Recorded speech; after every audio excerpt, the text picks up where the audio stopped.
Hi, it's the Chappiness guy. Welcome to today's episode of Vestibular Talks. Today's special guest is Santo.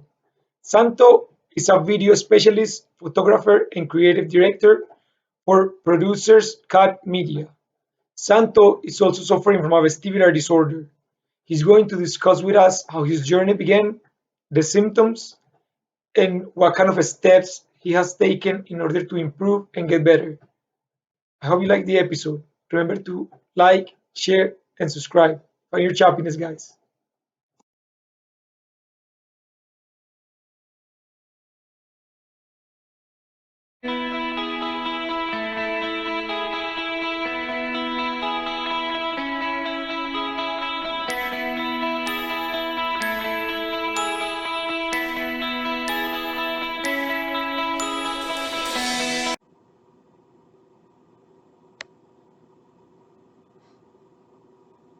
Hi, Santo. Welcome to this episode of Vestibular Talks. How are you doing today? Good. Thank you for having me, Johan. It's really nice to be talking to somebody who understands what we're going through and understands the issues, and we're basically on the same page. Yes, no, it's my pleasure, and thank you as well for taking the time to chat with us. I know it's due to life and due to our conditions, it's very difficult to find the actual time that works. So thank you for making it work out. I appreciate it. You're welcome. Thanks. Um, I'm also very excited that you're a fellow Canadian. Yes. I don't often find a lot of Canadians that want to speak out, so it's very nice when I do find some because I feel like I can relate to them more because the fact that we live in the same country. I'm like, yes, Canada. Yeah. And no, it feels good. It feels good because exactly we can relate in so many ways, so many platforms. So it's Yeah, awesome. yes, sir. All right, Santo, will you mind telling us a little bit about who you are and how your journey began? Yeah. So I'm a husband of a loving and supportive wife, father of two teenagers, amazing teenagers. Um, so yeah, so I was at work one day. I'll just tell you what happened. I was at actually, sorry, we'll backtrack. Um, I have issues with sinusitis, and that. So one day, at the end of February, towards the end of February, I had severe inflammation in the sinus, which is not uncommon for me, but this time was really bad, really bad. So at nighttime it was difficult to breathe. My wife was like, "You okay?" And yeah, I'm okay. Just breathe through my mouth. What can we do? It's gonna subside. It's nothing. So that was the end of February. Beginning of March, uh, I still had this sinus issue happening, and all of a sudden I started getting a headache. It was in the frontal lobe of my head, right frontal lobe. Mhm. Uh, so that went on for a couple of days. After that, a week passed by. The headache got very bad, so severe. It was so bad that I basically couldn't walk. It just took me down. And luckily, it happened at home. When the severity hit, so the pain went into my forehead, into my sinuses, into my eye, and it was so bad. I was just on the floor, basically crying. I've Mhm. never had that much pain in my life. So that being said, I started taking Tylenol nonstop, 3-4 hours, just taking Tylenol, taking Tylenol. As I started, uh, I also did the neti pot. You know what a neti pot is? No? That's the basically to clear the sinuses. It's Oh, you warm up yes. some water. You have Yeah. this saline solution. It's a salt mix, and you pour it It into feels your. your head. Sorry, yeah. Yeah. So I was doing that, but it really didn't help much. Yeah. So I still continued going to work. I was popping Tylenols, and that kind of subsided the pain a little bit. But still, I was working with pain. Mhm. Um, Probably about a week after that, um, uh, I started feeling something in my eyes. Something was up. It was weird. Something I Mhm. was telling my wife, my eyes don't feel right. Something is wrong with my eyes. I just couldn't grasp it at that moment. Yeah. Anyway, I continued going to work. Pain is there, but you know what? I We have went to to work. work. Yeah, exactly. You have to make money. You got to support the family. Anyway, one day I was at work, again, popping Tylenols, went to work, and I'm looking at the documentation, and all of a sudden, I'm holding one hand has two documentations, but I'm holding one. I'm like, what's going on here? I shake my head. What's going on? I see two. All of a sudden, I started seeing double vision. And from then on, a trickle effect of all kinds of symptoms. So that day, when I started the double vision, I called my wife and then I said, listen, I'm having this issue here. She said, can you drive home? I said, yeah, I'll do my best to drive home. Yeah. But I called can you imagine driving home? I drove home with one eye, basically, one eye open, because with both eyes, double vision, with one eye, I was okay. And I know it was my right eye, because my right eye was the one that was affected with the pain. Yeah. So I called my optometrist, and they got me in as an emergency case. And she's checking my eye, acuity, no problem. I see 20/20, but she did say, I see there's something happening with your eye. There's something on her chart that doesn't mix, it doesn't go. With a regular eye routine checkup. So she said, follow up with your doctor, your medical doctor, probably something having to do with your thyroid, have some blood work done. So then I said, okay, no problem. So I left. I didn't get a chance to see my doctor before I went to emergency. So it got so bad that I ended up in emergency. I went to emergency and they did the same thing, acuity test. I told them, listen, I'm going to tell you now, I have 20/20 vision. There's nothing wrong with my vision. It's not the acuity. It's something inside. It's happening. Yeah. Double vision. I'm seeing double vision. And the doctor, how many fingers? I see two. And it was funny because during COVID, you're not allowed to be escorted by anybody into the emerge. So I went by myself, and I have my wife and my brother-in-law texting me, and I can't text them back. Like, I'm seeing two phones. And I'm like freaking out. I said, what's going on here? So then the doctors checked me out. They said, okay, we're gonna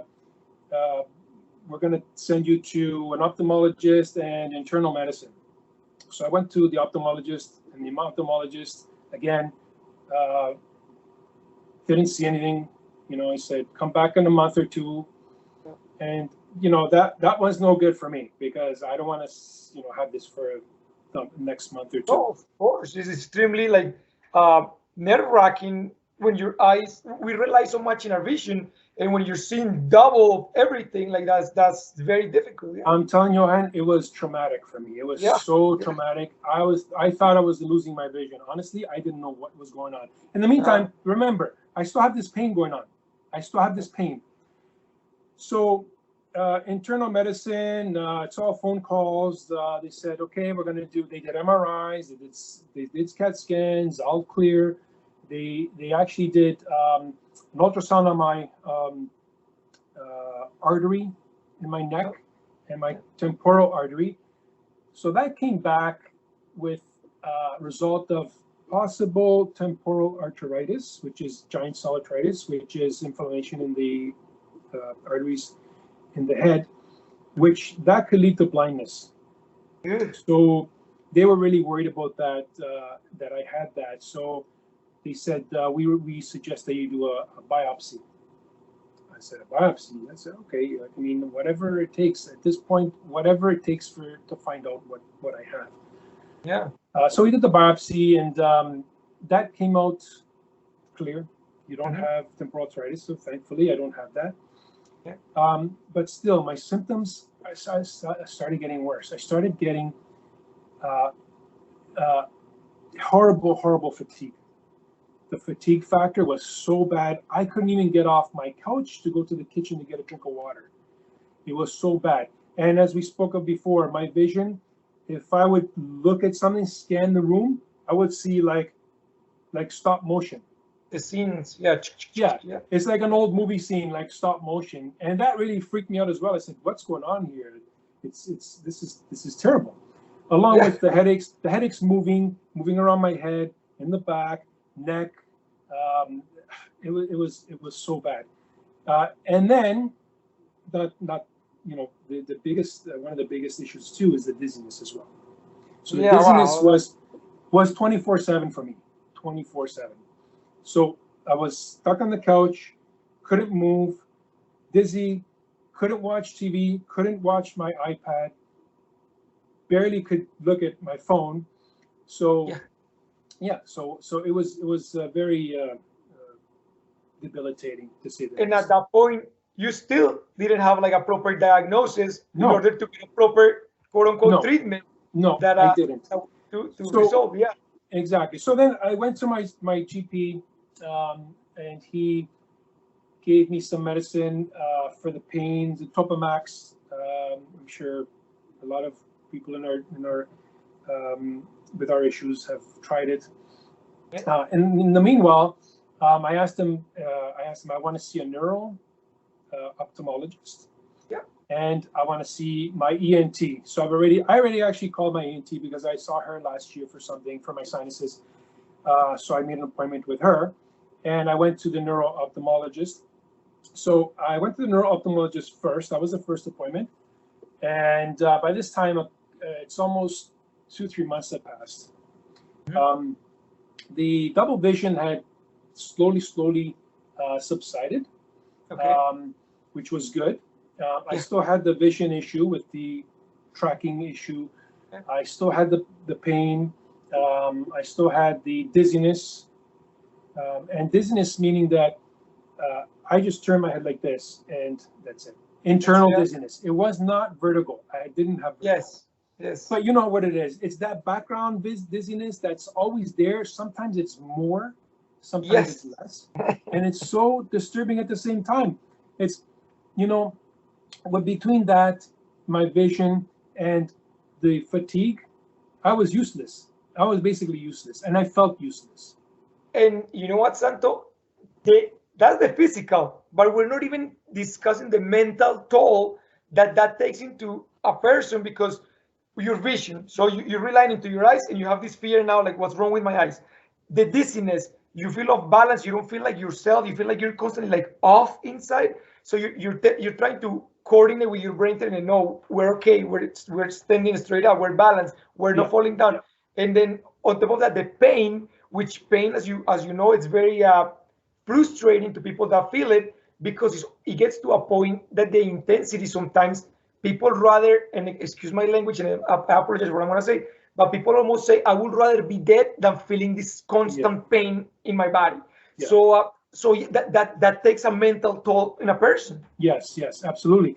And talking about the mental toll, so let me go backtrack to the neuro-ophthalmologist. The neuro-ophthalmologist, he visited. On the visit, he checked my eyes, examined my eyes.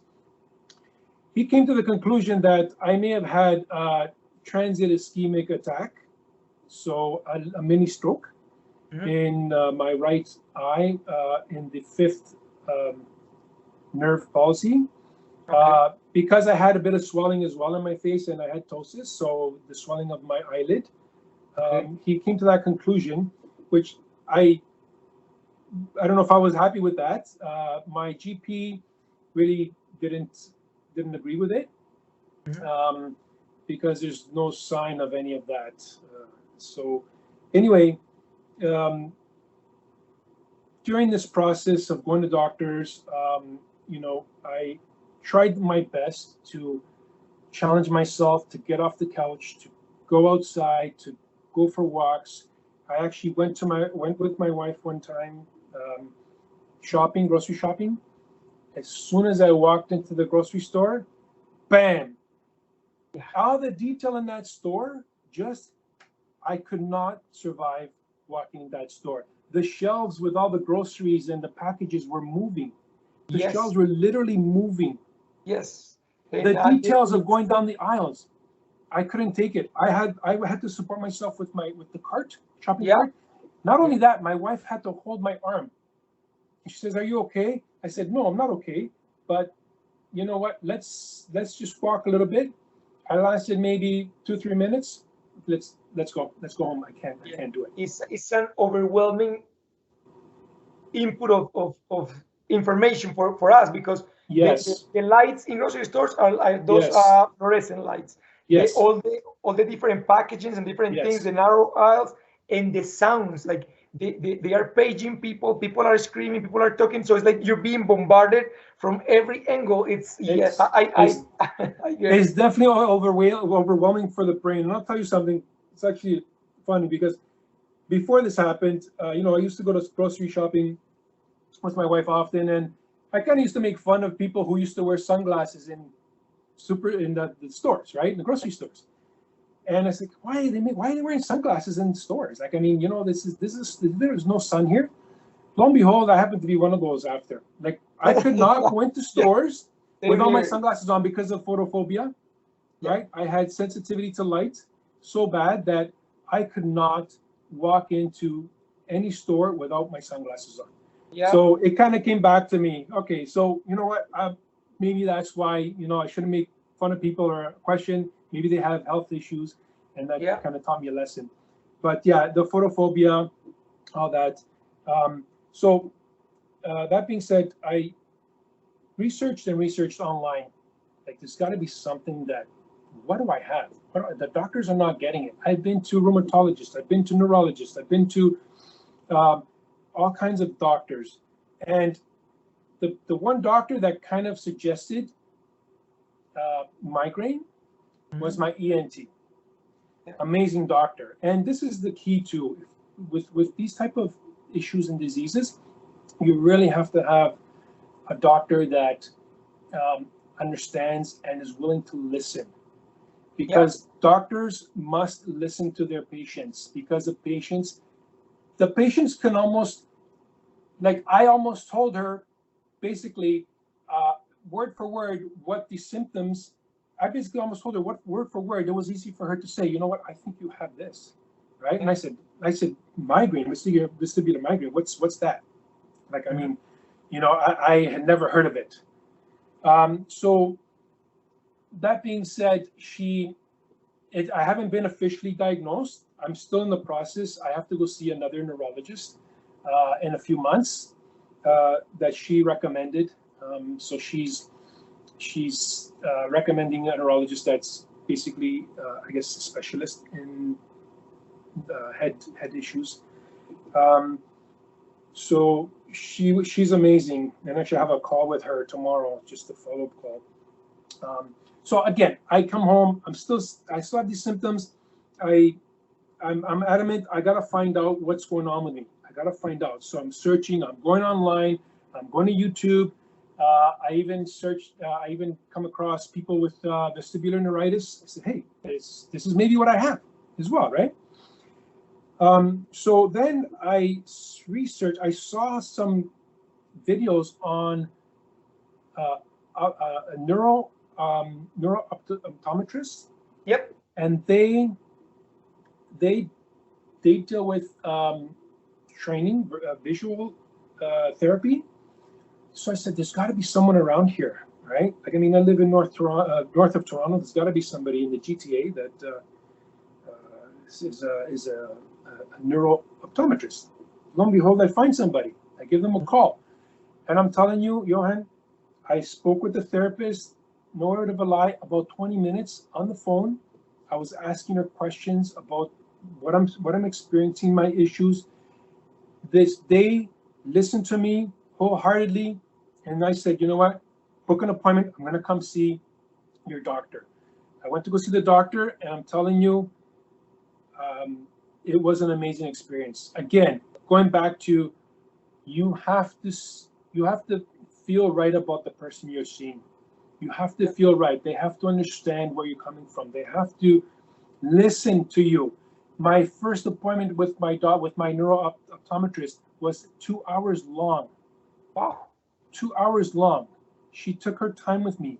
So they do all kinds of testing with the eyes, and my eyes were so tired I couldn't finish the testing. oh yeah, I I had to bet, do a second. I had to do a second testing. Um, so um, so I started with vision therapy. I'm still continuing. It's been about 11 weeks now, and nice, I'm telling you, the vision therapy has helped a lot. Has helped yeah, a tremendous amount. And not only that, I also have holistic friends, holistic practitioners. They help me out a lot as well on that side. Uh, Eating properly, getting the rest. I read also Joy Remini's book, Rock Steady. It's well, I have the book, but I kind of listened to the audio. I downloaded the audio as well because I can't really read too much. Yep. And so going back to that, my eyes are starting to get a little better. They still get tired, and I'll just show you something that I do. So even with this interview, my eyes do get a bit tired. They feel a bit tired. So what I'm going to do now is, if you see behind me, you see that little cube, The cube. 3D-ish cube. So my neuro-optometrist gave me that cube, and she said, you know, you got to follow the 20-20-20 rule. So when you're on the computer, 20 minutes, after 20 minutes, you take a 20-minute break and you look at something 20 feet away. So what I do is, and I'm going to do that now for a few seconds, I look at that cube, and what it's supposed to do is the cube is supposed to change direction. So now you see the red portion of the cube, it's in front. Well, for me it is. I don't know about for you. Yep. So I have to sort of look at it, look away, and look up and down, close my eyes, open my eyes, and bang, now I see the green, right? I'm getting used to this. So with doing that, it sort of keeps my attention and my eyes focused on something else that's about 20 feet away, so that relaxes the muscles, right? So now I can look back on the computer and it feels better. Normally I take a little bit longer, and I do close my eyes as well. And one thing about my eyes as well is they're extremely dry. So I have eye drops. Extremely dry. Yeah, extremely dry. And it's such a pain. My neuro-ophthalmologist is treating me for that as well. And it's such a pain. And I think that a lot of the blurriness comes from that as well. The dryness in my eyes. So I have a few comments about your journey. Very interesting for sure. Number one, the whole mini stroke thing could be possible. However, you did mention off camera that you had some imaging testing being done, like MRIs and stuff like that. They would have picked up on the signs of a stroke. I mean, depending on how strong it was. So if they didn't pick that up, I'm likely leaning towards the same thing, that is a migraine. It's a chronic migraine that migraine is so misunderstood, Santo, as you know. It's such a beast. Most people think, oh, I have a headache, oh, that's a migraine. No, migraine involves your nervous system, involves your eyes, involves your vestibular system, involves your digestive system. I know people that have migraines and they throw up when the migraine comes on, they throw up and they feel nauseous.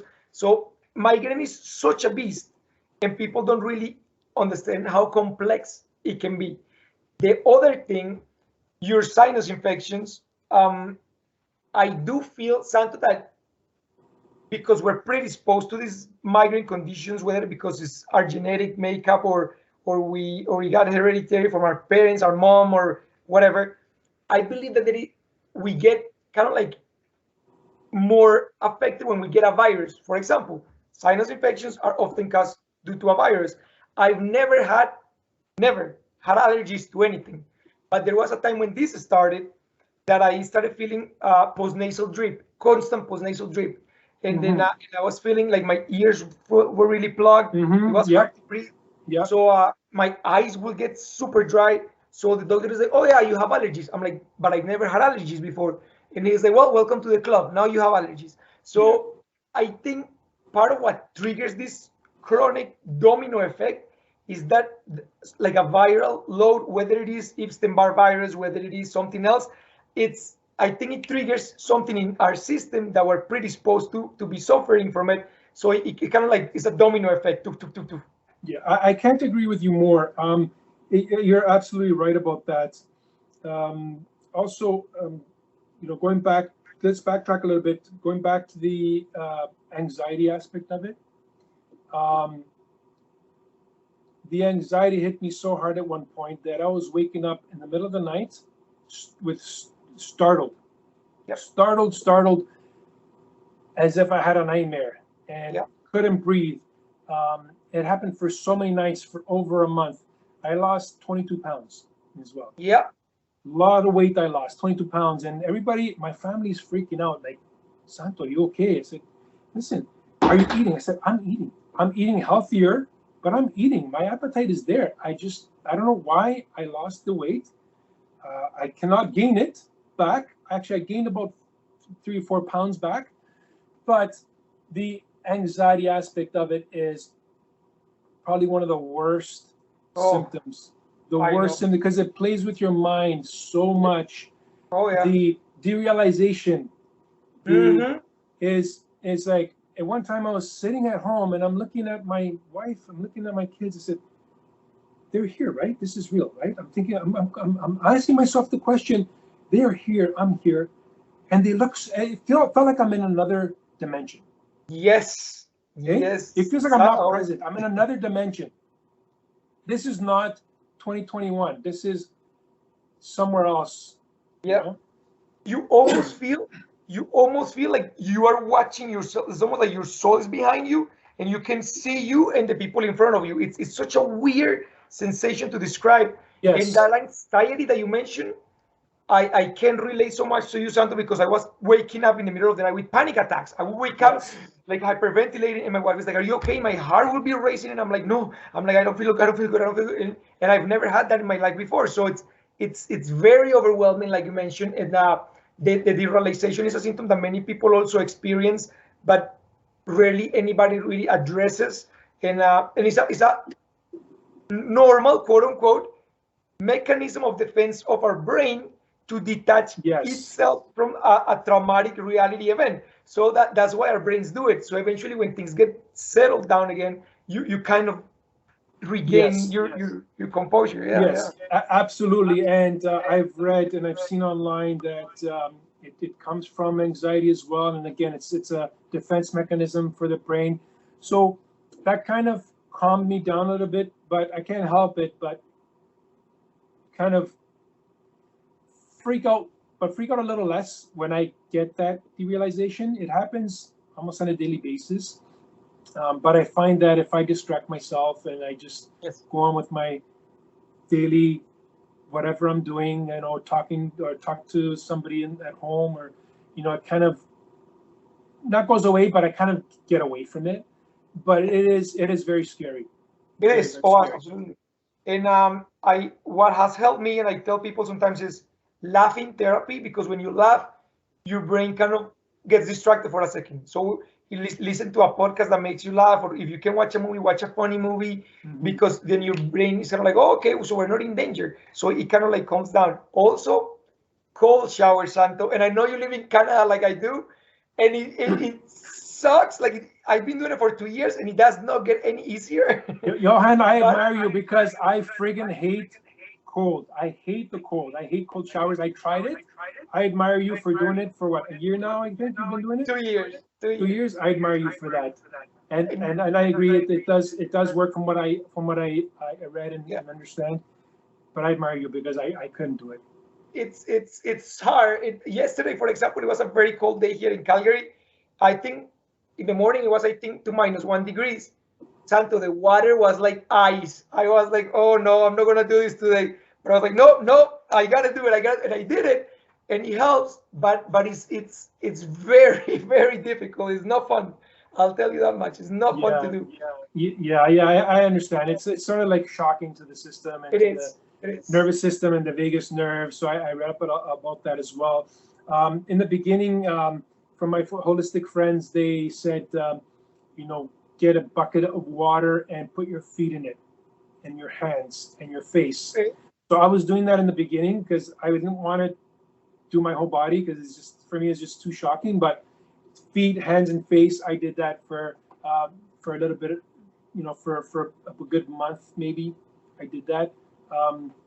But yeah, full body is a bit much for me. Yeah. Santo, what about, so you mentioned you live in a life with a cleaner diet. Do you have any dietary triggers that you know for sure that when you eat the symptoms enhance, or you haven't been able to differentiate with what triggers you? So the one thing is caffeine. Oh yeah. And I was a big coffee drinker, espresso especially. Yeah. Um, I was a big coffee drinker. You know what? I stopped drinking coffee. I started drinking decaf, but I noticed that the decaf also affects me. So Yeah. recently I stopped that as well. Well, Now I'm drinking tea, chamomile tea, ginger tea. I drink that, and obviously sugar. If I eat something that's sweet, yeah. I'll notice. I do have tinnitus as well. I notice my Yep. tinnitus sort of changing tones and getting louder. Yeah. So it's kind of to explain all of our. It's just weird. It's just totally weird how we're living every day with all these symptoms, every day tinnitus, pain, visual Business. issues, dizziness, um, anxiety, you name it. Things moving that are not supposed to move. I know. That really freaked me out. That really freaked me out in the beginning. It's like, Yeah. what the hell is happening? It's toned down now a bit, um, to the point where it doesn't really bother me that much, but it does because I have it where if I choose something crunchy, I'll still see Yeah. a bit of movement in the image in front of me.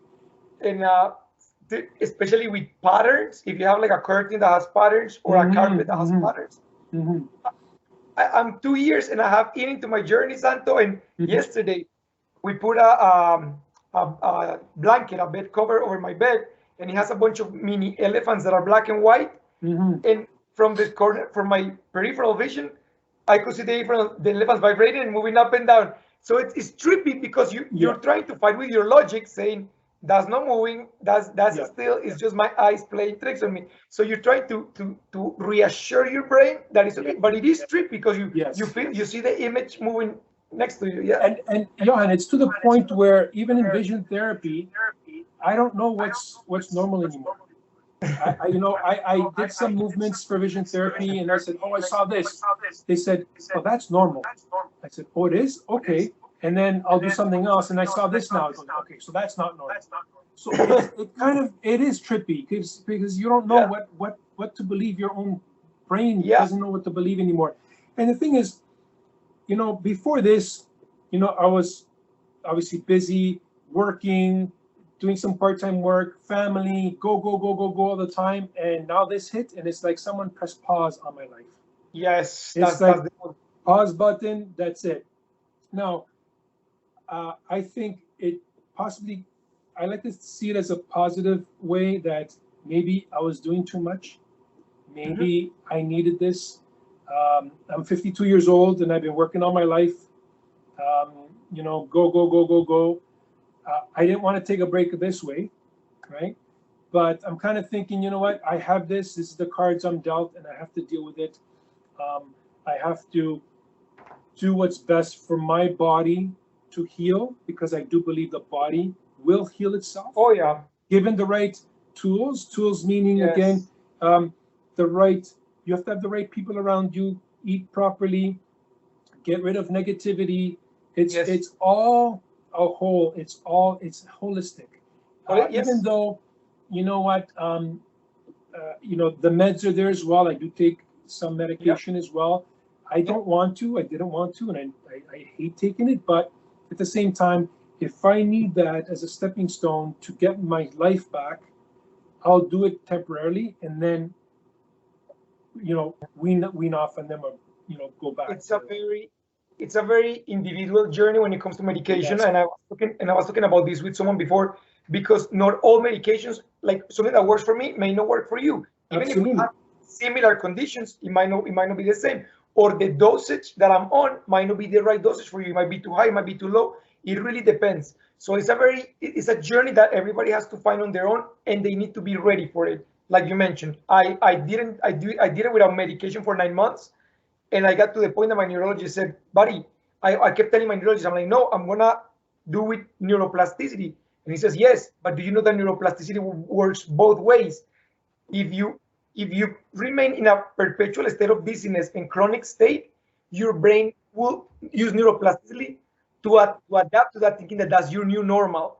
So the neurologist said, with the medication, we'll try to get you out of that chronic state to a more hmm episodic state So then you can use neuroplasticity in a positive way for your brain to determine, oh, okay, so that dizziness wasn't normal. So let's get back to a balanced life. Yeah. So It, medication is very individual. I agree, and it's kind of too bad that some of the doctors they don't really rely on that too much. I mean, it's the medicine is good. You can take medicine, but I totally believe in neuroplasticity. Hey, how come I play guitar? How come I can learn to play guitar and not look at not look at the neck of the guitar, but my fingers will know where to go. How can I do that? It's the brain. Why do stroke victims go to rehabilitation or therapy, and then all of a sudden they slowly gather, they get their movement back, Their function. Yeah. their function, yeah.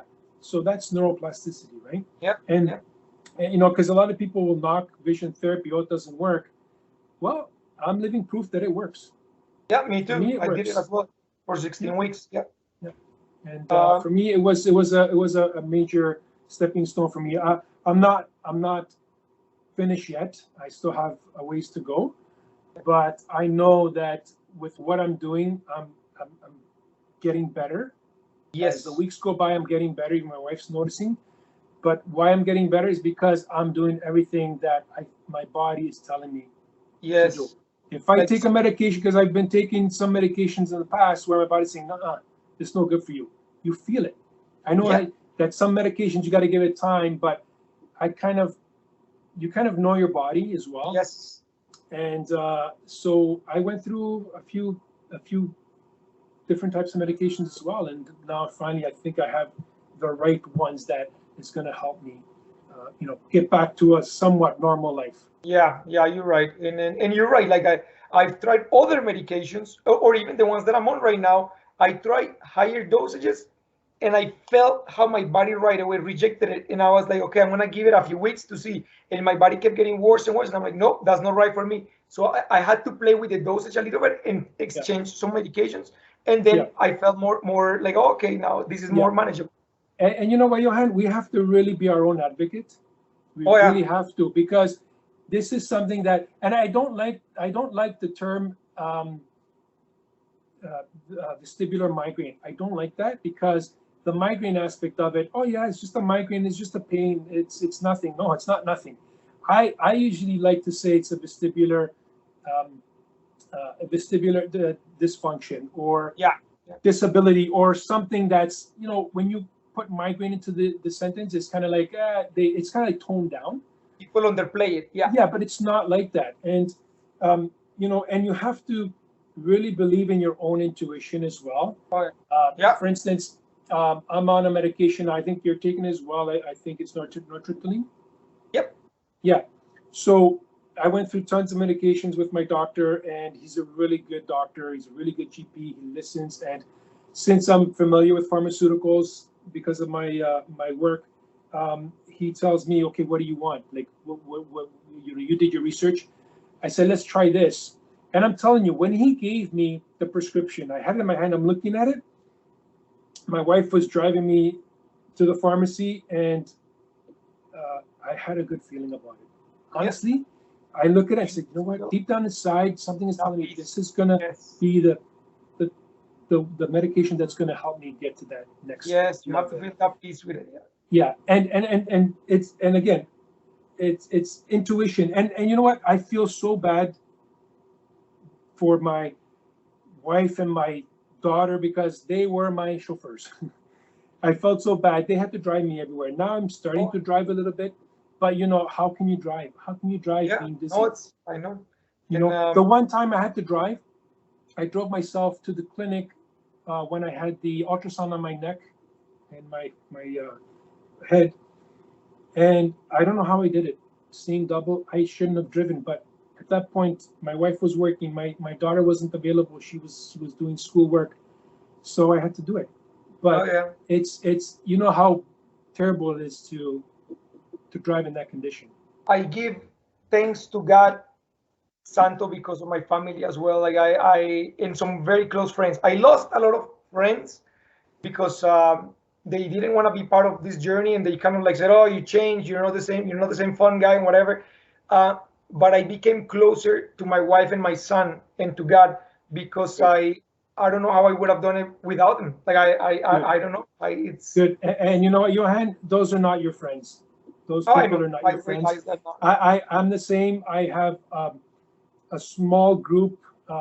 My family, especially my wife, my kids, my brother-in-law, my sister-in-laws, friends. I have a small group of friends, and they're with me the whole time. They would call me on occasion. Santo, are you okay? You know, if you need anything, I'll drive you to the clinics. If no one's available, those are the people that mean a lot to me. Because Yeah. when you're down and out, they're not kicking you; they're bringing you up, Yes, I agree. right? They're Uh, they're giving your hand. They're giving you their hand to bring you up, and those are and the you and people we that need that. We need that in that kind of moment because abs- it's very. absolutely. And I'm sure before you got this issue, you were self-dependent, independent, doing things on Oh your yeah. own. If you had to, just like myself. I thought the world was mine. I thought I was on top of the Exactly, world. exactly. But this happens, and bang. Now we Brings need you down. we need support, and thank God that you have support. I have support from the right people, Amen. and that's a big help to our Oh yeah. pathway to heal as well. Yeah. Santo, what does the future hold for Santo? The future for me holds. I definitely am on a road to getting better. I want to get my life back. Press the play button again instead of the pause.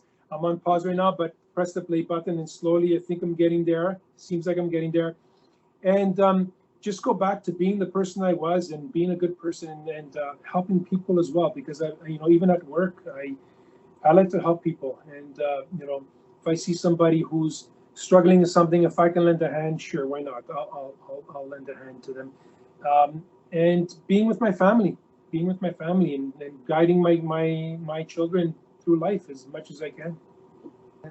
Santo, as you know, this channel is called Find Your Chappiness, which means find your happiness.